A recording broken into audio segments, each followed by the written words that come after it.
I want to quickly go to a very special guest who's joining us, Senator Richard Shelby of Alabama. He is also, of course, a ranking Republican on the Senate Banking Committee. Senator, what is your immediate reaction, and why did the Senate block Richard Cordray today?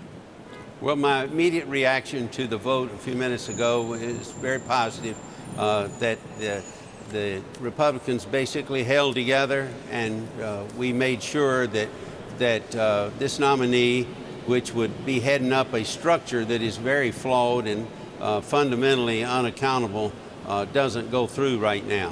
What we have proposed, though, on a positive level to the president are three changes that make a lot of sense, that I hope now that the president and the administration, other people in the administration would get back with us on, because we want to make officials, whether they're consumer bureau heads, whether they're regulators of banks, accountable.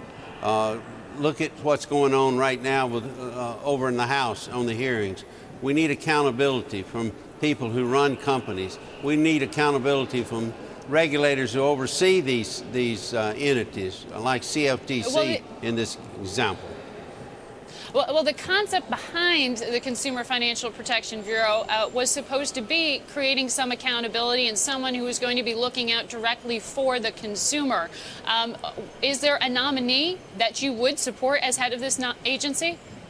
Well, it's not about the nominee yet. It's about the structure of the consumer agency itself. That's what we're trying to change, and we've made those proposals to the president.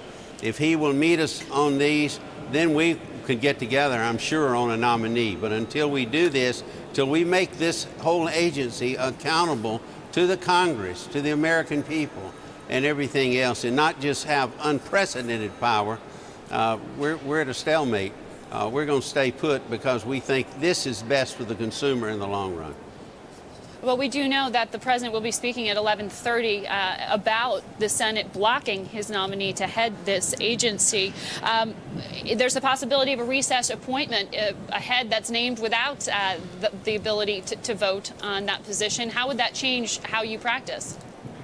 Well, there hasn't been a recess appointment yet. The leadership of the House and the Senate can work together to keep us in some kind of pro forma session to block that. I hope that they will keep considering that. They've done an excellent job in the past. Well, Senator, I'm glad to have you here today because there is a certain irony as well as we're talking about protection of consumers, because there are thousands of consumers who want their money back from MF Global, and they felt that the regulators, lawmakers, and the firm itself failed to protect them and their accounts. How do you respond to those who have lost their money right now? Well, first of all, they're absolutely right. The regulators, CFTC was the regulator over this, they have failed them, utterly failed them.